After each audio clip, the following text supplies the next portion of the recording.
সোনারপুরে জলাভূমির উপর তৈরি হয়েছিল বেআইনি বহুতল। সেই বহুতল ভাঙল প্রশাসন।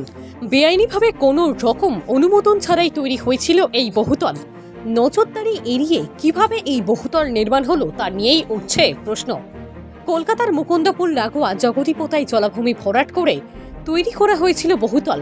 আদালতের নির্দেশ নিয়ে এই বহুতল ভাঙার কাজ শুরু করল সোনারপুর ব্লক প্রশাসন। সোনারপুর বিডিও ও নরেন্দ্রপুর থানার আইসি সহ বিশাল পুলিশ বাহিনীর উপস্থিতিতে এই বেআইনি নির্মাণ ভাঙার কাজ শুরু হয়েছে। সুপ্তি জানা নামে একজনের অভিযোগের ভিত্তিতে এই পদক্ষেপ বলে ব্লক প্রশাসন সূত্রে জানা গিয়েছে। এক সপ্তাহের মধ্যে পুরো বাড়িটি ভেঙে ফেলা হবে বলে প্রশাসনের পক্ষ থেকে জানানো হয়েছে।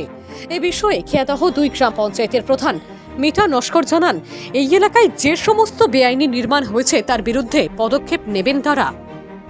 এটা একটা ইলিগাল কনস্ট্রাকশন হয়েছিল।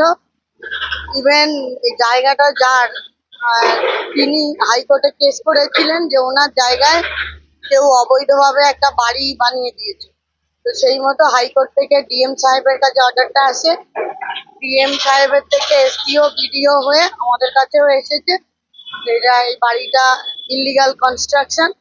ইভেন খেয়াদহ 2 অঞ্চল পূর্ব কলকাতা ওয়েটল্যান্ডের আন্ডারে। তো এখানে টোটালটাই অবৈধভাবে সমস্ত কিছু হচ্ছে বিনা পারমিশনে। সেই মতো কোর্টের অর্ডার অনুযায়ী এটা ভাঙা চলছে। সেটা অভিযোগ জমা পড়লে অভিযোগ অনুযায়ী ব্যবস্থা নেওয়া হবে। আমার নাম মিতা নস্কর, প্রধান খেয়াদহ 2 গ্রাম পঞ্চায়েত।